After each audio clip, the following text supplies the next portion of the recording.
What is percentile? A percentile describes the percentage of the data values that falls at or below another data value. So, suppose we had a class of 50 students who took a math test. There were 50 questions on the math test, and the next day everyone got their score back. To look at percentiles, we have to numerically order the data.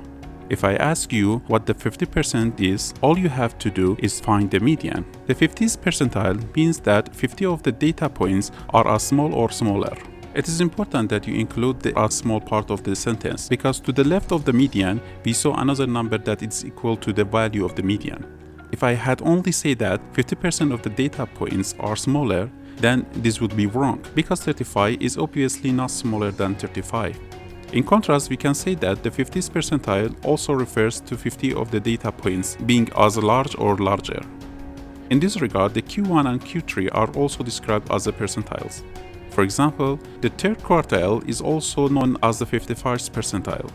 The 55th percentile is a value in which 55 of the data points are as small or smaller, and 25 of the data points are as large or larger.